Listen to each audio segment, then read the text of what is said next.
syukur yang dapat kami berikan buat semua yang sudah Kau buat dalam hidup kami, Bapa. Buat kesetiaan-Mu yang tiada berkesudahan bagi setiap kami. Terima kasih, Tuhan.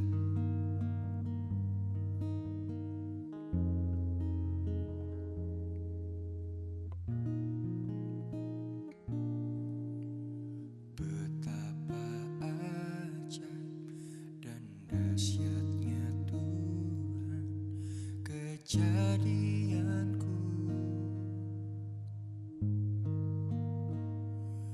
Kau menenun diriku serupa gambaran-Mu.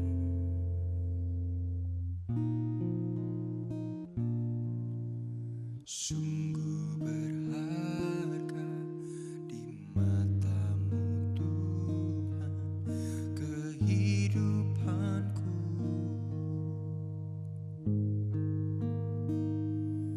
Kau membawa hatiku mendekat erat dengan hati-Mu. Ku mengangkat wajahku, memandang keindahan-Mu, Yesus. Syukur bagi kesetiaan-Mu di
bersekutu denganmu, seirama dengan hatimu.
Memandang keindahanmu, Yesus.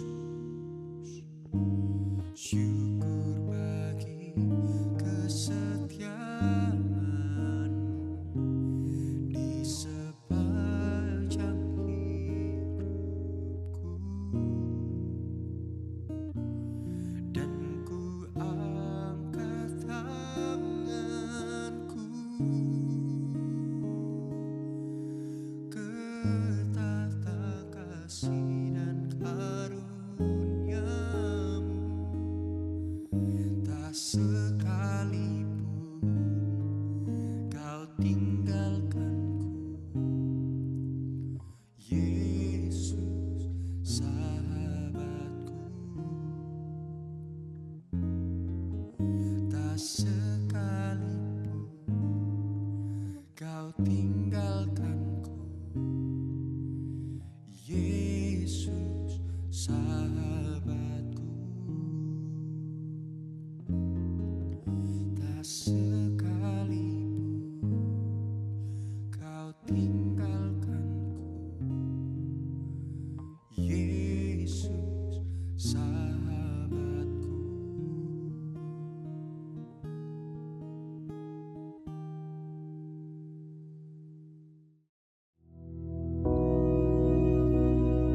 Bapa kami yang di surga, dikuduskanlah namamu, datanglah kerajaan-Mu, jadilah kehendak-Mu di bumi seperti di surga.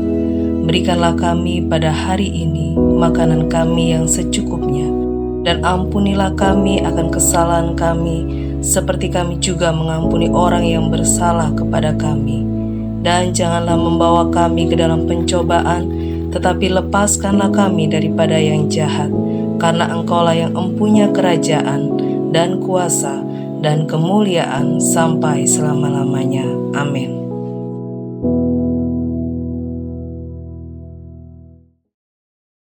Shalom, puji Tuhan. Selamat pagi. Kiranya pada pagi hari yang luar biasa ini kita boleh mempersiapkan hati kita, mempersiapkan kehidupan kita untuk menerima firman Tuhan. Mari kita berdoa. Terima kasih Tuhan untuk hari ini kami boleh bersama-sama untuk mendengar apa yang menjadi isi hati-Mu. Tuhan, urapi setiap daripada kami, bukakan mata hati kami, bukakan telinga rohani kami untuk bisa mengerti apa yang Tuhan mau dalam kehidupan kami melalui firman-Mu. Sehingga kami bukan hanya mengerti secara pengertian akal budi, tapi kami juga boleh menjadi pelaku-pelaku firman. Terima kasih Tuhan. Roh Kudus, urapi setiap daripada kami. Di dalam nama Tuhan Yesus Kristus, yang mengucap syukur kami berdoa. Haleluya. Amin. Puji Tuhan, kita masuk kepada bagian ketiga ya dari seri doa Bapa Kami. Mari kita sebelumnya baca dulu di Matius 6 ya, mulai ayat 9 ya. Karena itu berdoalah demikian. Bapa kami yang di sorga, dikuduskanlah namamu, datanglah kerajaanmu. Itu adalah dua bagian yang sudah kita bahas ya. Jadilah kehendakmu di bumi seperti di sorga. Nah, bagian ketiga ini kita akan membahas mengenai berikanlah kami pada hari ini makanan kami yang secukupnya. Ya. Dan ampunilah kami akan kesalahan kami seperti kami juga mengampuni orang yang bersalah kepada kami. Itu nanti bagian yang berikutnya. Dan juga yang berikutnya lagi adalah dan janganlah membawa kami ke dalam pencobaan, tetapi lepaskanlah kami daripada yang jahat, karena Engkaulah yang mempunyai kerajaan dan kuasa dan kemuliaan sampai selama-lamanya. Memang kita sudah membahas yang lalu ya di seri pertama ketika dikatakan ternyata kalau kita teliti membaca di Injil ya, di Matius, Markus, Lukas, juga di Yohanes, di 4 kitab Injil yang ada itu ternyata apa? Ternyata kita hampir tidak menemukan murid-murid itu berdoa kecuali ketika mereka minta kepada Tuhan ya. Tuhan ajari kami untuk berdoa, satu ini. Kedua, juga ketika mereka disuruh berjaga-jaga dan berdoa oleh Tuhan Yesus di Taman Getsemani. Ketika itu Tuhan minta mereka berjaga-jaga. Di luar itu kita jarang menemukan ya, tidak menemukan bahwa murid-murid itu dicatat sebagai berdoa. Bukan berarti mereka tidak berdoa, cuman dibandingkan dengan di Kisah Para Rasul itu sangat beda jauh. Di Kisah Para Rasul itu yang 28 pasal itu mereka dicatat berdoa lebih dari 30 kali. Dan pada waktu itu juga kita tahu doa itu membuat dampak yang luar biasa besarnya sampai Injil diberitakan di mana-mana, sampai banyak pertobatan dan gereja Tuhan mulai berkembang pada kitab Kisah Para Rasul ketika murid-murid itu berdoa. Jadi berdoa itu menunjukkan zaman atau waktu di mana kita itu harus melakukan. Dan kapan itu? Ya sekarang ini, saat-saat sekarang ini kita semua harus berdoa. Oleh karena itu topik doa Bapa Kami ini topik yang sangat penting ya untuk bisa melengkapi kehidupan doa saudara dan saya. Supaya kita bisa mengerti apa yang menjadi kehendak Tuhan, supaya kita bisa melakukan kehendak Tuhan itu dalam kehidupan kita. Nah, poin dikatakan berikanlah kami pada hari ini makanan kami yang secukupnya. Ini sangat penting sekali poin ini karena apa? Karena ada kata-kata secukupnya ya. Daily bread itu setiap hari, makanan setiap hari. Ya kita dulu tahu bahwa ketika bangsa Israel itu keluar dari tanah Mesir, mereka dalam perjalanan di padang gurun. Saudara tahu padang gurun? Padang gurun itu bukan kayak sekarang banyak makanan yang kita bisa dapat ya.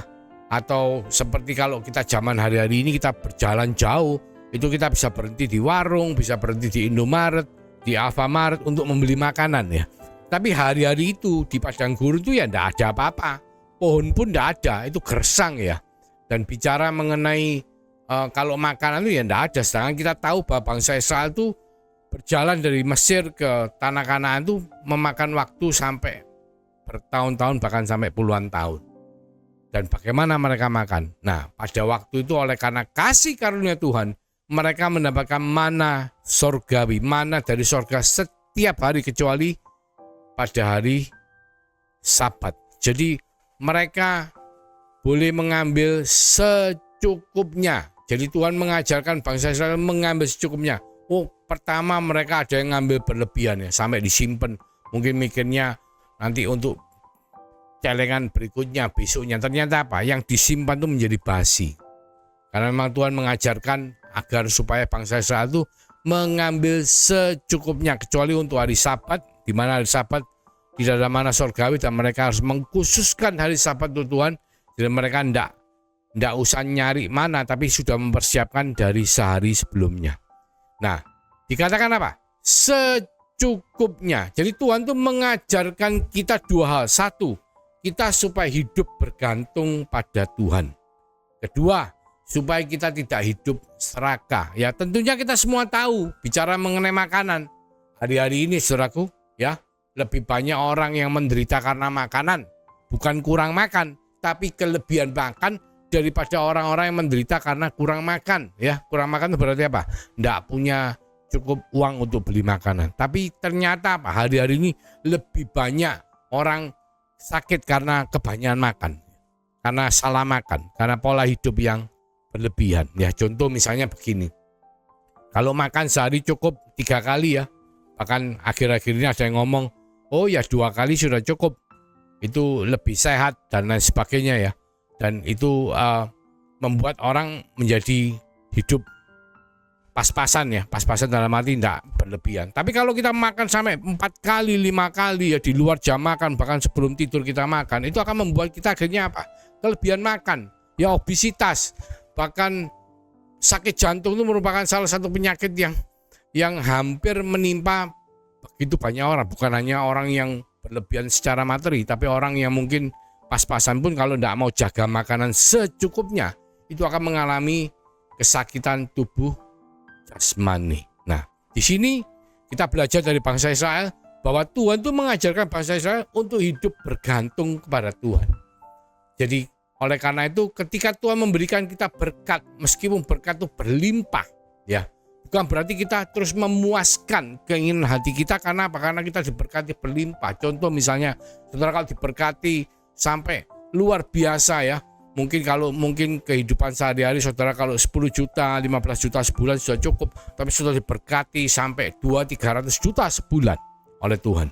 Bukan berarti saudara terus gaya hidupnya juga berubah, terus memuaskan keinginan hati saudara. Mungkin kalau dulunya makan 3 kali sehari itu karena saya naik gaji, penghasilan saya tambah besar sehingga saya makannya berlimpah-limpah sampai lebih-lebih. Nah, itu nanti akan membuat masalah dalam kehidupan saudara. Tapi kalau ketika saudara mau menggantungkan hidup saudara kepada Tuhan, meskipun Tuhan memberikan berkat yang berlimpah, tapi saudara tidak sembarangan. Karena apa? Hidup saudara bukan milik saudara. Hidup saudara ini adalah milik Tuhan. Jadi kita harus bertanggung jawab sama Tuhan. Tubuh ini adalah bait Allah. Bait Allah ini rumahnya Allah. Kita tidak boleh sembarangan. Apa yang kita makan itu mempengaruhi kesehatan kita. Oleh karena itu kita harus menjaga dengan baik. Ya, saya punya satu kesaksian. Saya belajar untuk hidup bergantung pada Tuhan, ya, mengenai makanan. Makanan kadang-kadang godaannya besar ya. Saudara hari-hari ini tahu di TikTok, di banyak sosmed itu menampilkan begitu banyak makanan-makanan yang sangat menggoda. Ya, satu hari di grup saya, teman-teman saya ini teman-teman dari SD ya, teman yang mungkin sudah kumpul 50 tahun. Itu ada beberapa hamba Tuhan, bahkan Pak Gembala dari sebuah gereja yang cukup besar. Itu tiba-tiba menayangkan ya satu gambar yang menarik sekali saudara. Karena apa? Pas kebetulan saya juga kepingin. Itu lontong kupang saudara. Wih, namanya lontong kupang ini kalau lagi kepingin ya, itu menjadi satu picture, gambar, message yang sangat menarik ya. Terus saya tanya, itu Pak Gembalanya beli di mana itu Pak? Lontong kupangnya kok kerangnya besar-besar ya. Saudara tahu kalau kupang itu kalau biasanya kan kerangnya kecil, ini kerangnya bisa kelihatan besar-besar tuh. Wah, menarik sekali saudara. Dan Pak Gembalanya ngomong, saya makan di Sidoarjo. Memang Sidoarjo kan terkenal lontong kupangnya. Saya sampai tanya detail karena ya lagi kepingin, hari itu lagi kepingin itu ya. Namanya makanan kadang-kadang kalau kita lihat terus kita tergoda, kita tuh kepingin. Terus akhirnya saya pikir, aduh, belinya di Sidoarjo ya. Surabaya Sidoarjo kan cukup jauh, apalagi kalau macet bisa jam lebih itu PP itu. Akhirnya ya sudah, enggak usah dah. Tapi ya memang lagi kepingin kupang. Itu siang hari saudara. Tahu-tahu malam hari saudara, menantu saya tiba-tiba menawari saya, Pak, ini ada temen ngasih lontong kupang 10 porsi. Waduh. Saudara, 1 porsi itu udah kenyang, 2 porsi wah warak-rek. Ini 10 porsi dikasih, nggak usah beli. Tahu-tahu ada sampai di rumah malam hari. Jadi Tuhan tuh begitu luar biasa, memberkati saya secara luar biasa. Ya, saya nggak ngomong jumlah duit, tapi ini kok ya pas lagi kepingin, kok ya pas lagi membicarakan, terus kepingin pergi kok merasa jauh, tiba-tiba ada yang ngasih. Sampai di rumah lagi, saya nggak usah ngapa-ngapain, tahu-tahu ada di meja, tinggal disiapin. Saudara tahu apa yang saya lakukan? Saya ambil foto, saudaraku. Saya foto, terus habis itu lontong kupangnya dimakan sama menantu saya. Kan menantu saya kan masih muda, enggak apa-apa, anak muda habis tenis ya, makan kan ya lumrah. Tapi kalau saya sudah umur segini, makan malam jam 9 malam ya ke atas, mungkin saya enggak berani makan. Karena apa? Karena saya harus tahu diri ya. Bagi saya makan jam 6, jam 7 malam itu sudah cukup, lebih daripada cukup. Jangan berlebihan sampai meskipun diberkati oleh Tuhan, meskipun itu sesuatu yang saya ingini dari pagi hari, dari siang hari maksudnya. Begitu tayang itu ada, saya kepingin, tapi saya tidak berani makan. Akhirnya, ya sudah, besoknya baru saya berani untuk menikmati. Nah itu artinya apa? Tuhan mengajarkan saya itu hidup bergantung sama Tuhan. Jadi bukan mau-mau saya sendiri, meskipun Tuhan sudah memberkati, itu sudah ada di depan mata, di atas meja, tapi saya tetap tidak boleh serakah. Saya harus hidup bergantung sama Tuhan. Saya harus tahu diri bahwa makan tuh ya secukupnya. Bagi saya, mungkin bagi banyak dari saudara dan saya, itu kalau makan sudah cukup ya jangan makan lagi. Ya, kecuali saudara masih muda, habis olahraga, mungkin badannya fit, perlu kalori, saudara makan. Tapi kalau sudah malam jam 9 ke atas, saudara, lebih baik tidak usah makan. Itu artinya daripada berikanlah kami pada hari ini makanan kami yang secukupnya. Jadi apa? Tuhan mengajarkan saudara dan saya dengan perikop ini supaya apa? Supaya kita hidup bergantung sama Tuhan, supaya kita tidak serakah, saudaraku. Karena keserakahan ini pasti ada dampaknya. Kalau kita hidupnya tidak bergantung sama Tuhan, kita hidup mau-maunya sendiri, pasti ada dampaknya. Dalam kesehatan, dalam banyak aspek. Kalau kita tidak mau belajar dari Tuhan mengenai hidup bergantung pada Tuhan dan hidup supaya tidak serakah, dari perikop berikanlah kami pada hari ini makanan kami yang secukupnya. Saya juga mau memberikan satu kesaksian. Ini kejadian sudah sekitar 19 tahun yang lalu, Sir. Dan ada seorang anak Tuhan ya yang pelayanannya cukup kencang, istilahnya cukup sangat cinta Tuhan dan betul-betul mau pelayanan untuk Tuhan. Meskipun beliau adalah seorang pengusaha, beliau ini tinggal di Jakarta, di daerah Pluit ya. Ini orang kaya banget ya. Kaya, bisnisnya sukses, jalan dan pelayanannya juga luar biasa. Dia berani membiayai begitu banyak pelayanan dengan hasil yang dia peroleh. Dan dia sangat cinta Tuhan dan punya kehidupan doa yang baik, saudaraku. Bahkan sampai saking dekatnya sama Tuhan, saking hidupnya bergantung sama Tuhan, dia itu satu hari dia tuh kepingin beli mobil. Nah dia kepingin beli mobil tuh loh, nggak langsung pergi beli mobil padahal duitnya ada. Dia tuh doa sama Tuhan, Tuhan boleh enggak saya beli mobil. Saudara tahu apa yang dia mau beli? Meskipun mobilnya mahal, tapi dia punya duit tunai, enggak pakai kredit, langsung dibayar, langsung dibawa pulang. Dia kepingin beli Ferrari. Saudara tahu Ferrari? Ya mungkin zaman itu enggak semahal sekarang. Sekarang kalau bicara Ferrari itu belasan miliar. Mungkin zaman itu 19 tahun yang lalu harga misalnya sekitar 2-3 miliar lah pada waktu itu. Tapi tetap itu uang besar, saudara. Tapi bagi orang tersebut ya, karena dia memang diberkati Tuhan luar biasa dan uangnya ada, bisnisnya jalan. Mungkin untuk membeli langsung ditulis cek langsung ditransfer itu tidak ada masalah. Langsung terjadi, langsung bawa pulang. Tapi dia tidak mau. Karena dia belajar hidup bergantung sama Tuhan dan orangnya juga tidak serakah. Jadi apa yang terjadi? Dia berdoa sama Tuhan. Tuhan, aku kepingin mobil Ferrari Tuhan. Ya, rumahnya pun rumah mewah ya. Kalau orang beli Ferrari rumahnya mewah ya tidak masalah. Tapi kalau rumahnya tidak mewah terus beli mobil Ferrari kan tidak imbang. Nah, ini semua sudah oke. Tapi beliau ini tetap masih berdoa sama Tuhan. tanya sama Tuhan, boleh enggak beli Ferrari? Saudara tahu apa yang Tuhan katakan kepada dia? Kamu jangan beli Ferrari. Jangan beli. Maksudnya enggak boleh beli, saudaraku. Nah kalau saudara jadi orang tersebut gimana? Duit punya, rumah memadai, ya semuanya oke, pekerjaan masih jalan, pelayanan juga bagus. Tapi saudara tiba-tiba dilarang sama Tuhan. Enggak boleh beli. Nah saudara kalau misalnya jadi orang tersebut gimana? Punya duit. Bisa-bisa saudara ngomong, enggak apa-apa lah, tak beli ya. Enggak ada apa-apanya kok. Enggak ada resiko, enggak ada. Maksudnya enggak berdampak gitu loh. Bagi dia itu enggak berdampak beli Ferrari itu. Keuangan oke, semua oke, enggak ada yang komplain, enggak ada yang dirugikan. Tapi saudara tahu apa yang terjadi? Orang ini taat. Dia mau hidup bergantung sama Tuhan dan tidak memenuhi istilahnya keinginan hatinya. Yang orang kadang-kadang kepingin kayak misalnya tadi makan, saya kepingin kupang misalnya. Kalau saya turuti keinginan hati saya, tak makan kupang itu. Tapi saya enggak mau, enggak berani. Saya enggak mau serakah gitu ya. Sama seperti orang ini. Orang ini enggak mau. Pokoknya dia mau nurut sama Tuhan. Dia mau hidup bergantung sama Tuhan. Akhirnya dia enggak beli, saudaraku. Enggak lama, saudaraku. Setelah pamerannya lewat, ya dia kan enggak jadi beli. Tiba-tiba Jakarta, bukan tiba-tiba ya, Jakarta memang sering sekali hujan deras ya. Tapi pada waktu itu saking derasnya, sampai yang namanya rumah di sekitarnya dia, daerah Pluit, itu banjirnya sampai semeter, saudara. Saudara bisa bayangkan banjir semeter ya. Itu namanya rumah itu kemasukan air, sampai garasi mobil itu ngambang-ngambang.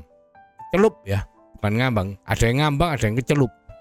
Kalau yang SUV yang tinggi-tinggi itu mungkin agak-agak ngawang. Tapi yang kayak sedan-sedan itu pasti langsung kecelup.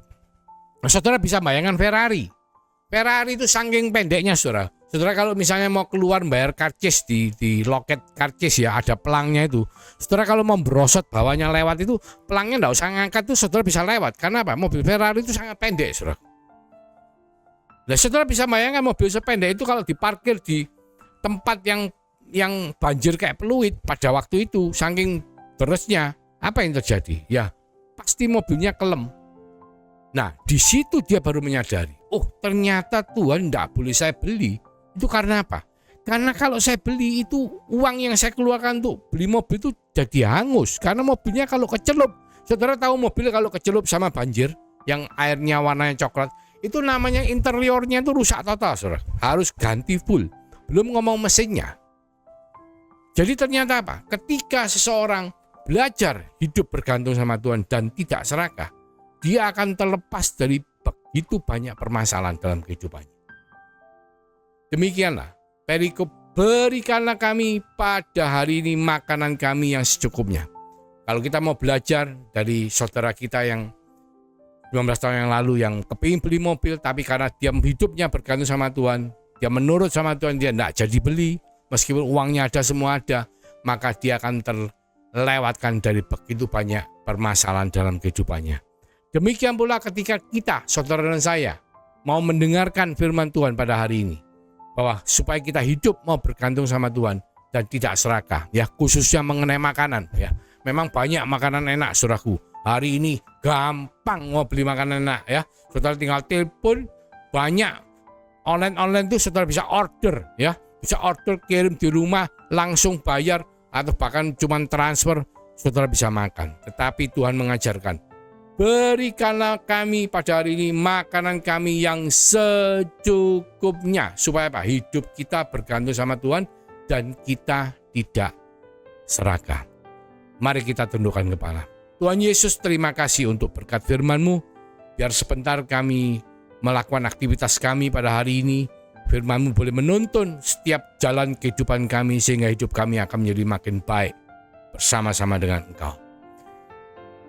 Kiranya berkat daripada Allah Bapa, melalui kasih karunia daripada Tuhan Yesus Kristus melimpahi setiap daripada kita, melalui urapan Roh Kudus yang selalu menyertai, melindungi, memberkati, menolong setiap daripada kita pada hari ini sampai Tuhan Yesus datang kedua kalinya, bahkan sampai Maranatha. Dan kita semua yang percaya, mari kita sama-sama katakan haleluya, amin. Tuhan Yesus memberkati.